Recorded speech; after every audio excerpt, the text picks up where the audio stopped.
guys, today I'm going to show you how to do grapes in 4 easy steps.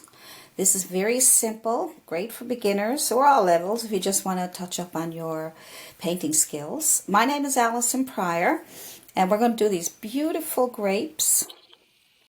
So we have all kinds of shapes and colors, and there's probably other colors too if you want to look up some pictures of grapes. So let's get started. So all you need is some paint, which is the primary colors of red, yellow, and blue. And I put green on there, and black and white, and some burnt umber. I'm going to put some burnt umber on there. And so if you got cad red, cad yellow, and ultramarine blue, sap green, and burnt umber, then that would be even better. But that's okay. These are nice colors. They're only tube paints. And all you need for your brushes is a filbert brush, small filbert brush if you have one. If you don't have one, just use whatever synthetic or sable brush you have there, small, flat, or round. And I'm going to use a small little liner brush. Okay, so you only need 2 brushes. So all you have to do to start your grapes, the first step you need to do. So we'll do our blue on the purple side grapes. So I'm going to draw some circles for you. I already have some drawn here, but I'll save that one for another bunch. So here we go. Big circle first, and then some smaller circles, half circles we'll say, around that one, and that'll make it so much easier for you to make your overlapping grapes. So I'll put in as many as I can. I don't want to put in too many because I'll be taking a long time to get this done for you. So we'll just put a little bunch in here, like we got up there. There we go.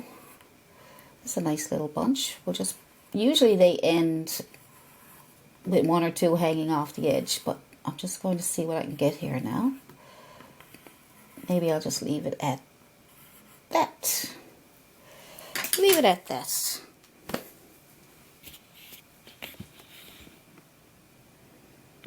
Leave it at that.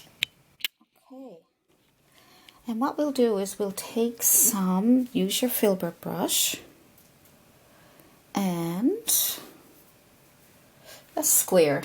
I don't think that's filbert at all. Here we go. It's almost hard to tell the difference because they're small. This one is a number 6. Okay, so we're going to go on the blue side, purplish blue. And what I'm going to do is I'm going to make some blue and some red. So on the blue side, you don't need it as much red. More blue than red. Okay, so that's nice. Let's try that. Alright, so let's go in here. And like we did before, paint them individually, and you might need 2 coats again. Okay, so just paint those individually. So your first step is to draw your grapes. Second step is to fill them in with paint, whatever color grapes you're going to have. And if you feel confident, you can just go ahead and paint them in like this. As long as you can see your lines, then you're pretty safe. So you can do it this way instead of doing them individually. But I would suggest that you do them individually, okay? I'm just trying to show you some different ways of painting your grapes. That's all. That's all. Trying different ways, because there's so many ways you can paint, and I'm hoping that I can give you, if I give you 5 or 6 different ways of painting something, and you even just get one way out of it that you really like, well, that's I feel like I've accomplished something to help you. I don't want to hold back. I want to let you know everything that I know, and I don't know everything, but I'm trying my best. I study and I practice, and I want to be prepared for when I'm trying to show you how to paint. Now, I'm hoping to get more into color theory a little later, but we're doing easy steps, so you can get started, okay? There's lots of videos out there that you can have a look at. Different techniques, different ways of doing things. There we go. See, I just fill that in completely instead of doing individually. But I can still see my lines. So we let that dry, and then we'll do the third step. So when your first coat is dry and you want to put on a second coat, if you want to put a second coat on, if you need it, then just put on some more paint. I just put a little second coat on mine, so that's pretty simple. Just go back in and put a second coat on. If you don't want to lose your lines, then just do the grapes individually, okay? Because you don't want to lose your lines, or you don't want to lose where you're to. So I did my second coat, and I did lose a few of my lines, so I'm going to have to guess where I am. If you want some of the grapes to have a reddish tint to them, you can just add a little more red to your blue, and then you'll have some different, little bit of color change. And then you want to go back and add some more blue. You know, then you can have grapes that have some different colors. They don't have to be all one color. Change them up a little bit, because you know when you look at grapes, they have reds and blues, all kinds of stuff going on there. So then just shape up your grapes, do a second coat if you have to, and there we go. See, I add a tiny bit of red, a little more red to get some nice reddish tint in there. All right. And now for your third step on these blue grapes, you know the drill. So take some that bluish color that you made, okay, and add a little bit of white to it. So it's a really light blue, okay. All right. Trying to wait for it to focus. Okay, so we'll just pull out here a little bit. And we will put on our highlight. So pick up that on your liner brush and pick a grape and put your half circle on the top, and get out your brush, get your other brush ready, dry brush, so that you can move that highlight around. There we go. There we go. And another one here.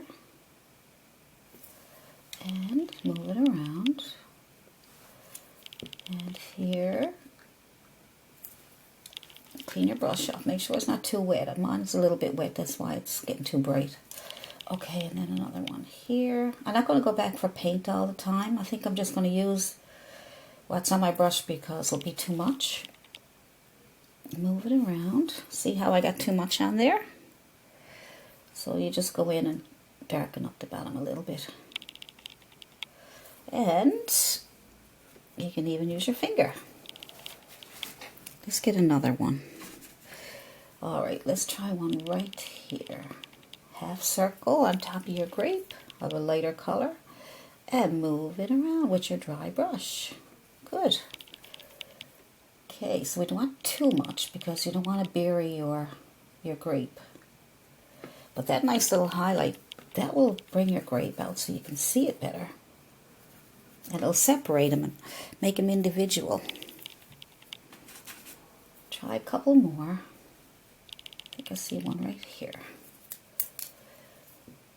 Do one at a time because acrylics dry so fast. If you do a bunch and then you go back, then it could be dry and then you won't be able to spread it out. You have to redo it. Okay, that's why I'm doing them individually. A little one in there. Maybe there's a little one. Let's see over here. Good. Now the highlight is on. Alright, well, that's fine. Make sure I got the highlights in the right places too. You got to think out where the light might be shining on them. If you got them on your table, the kitchen light. You know it would be good if you got yourself a bunch of grapes. Lay them on your table. Then you can see where the highlights are. think I see one here. I lost my line, so now I have to guess. Now I have to guess where they are, because they're hiding at me. I think I see one right here. See how easy it is, though? Just a few little steps. There's no need to make things complicated, you know? And when you get this done, and if you look at it and you're still not happy, you can always go back and make adjustments. But always just try to get your basic steps down first, and then you can go from there. Because it could be complicated sometimes, and then, or it can be made complicated to look complicated sometimes, and then you get discouraged. But if you do something as simple as this, you'd be like, oh, that's not so hard. I can do that. See? Just a little line. It's so simple. Let's see where else let me see. Maybe there's one right here. There we go. So you just push it around when you put your line on. Good. Maybe there's one right here. Now they don't all have to be in the same. When you're putting your highlight on, pick different spots of the grape to put it on so they're not all looking too much the same. See? Not pretty? Now I think I see one underneath there. Well, that's buried, so I might just put a little one on the edge here. Not much, just enough to be able to see it. And I think that's about it for the third step, unless there's one over here hiding. There, maybe that's hiding. Let's see. If you do one you don't like it, just put your basic blue back in, or your basic color. Okay, I think I'm okay. I think I am. Maybe I'll put one right here just to offset that everything is all, get it all nice and bundled together. So you can make changes, whatever you want to do. Now, let's do the fourth step. And you know what that is. Your toothpick and white, pure white, and a little dot here, a little dot there. And you could skip over a few just to make it look like, no, that's not bad. So that's not bad at all. So we'll just go on to another color.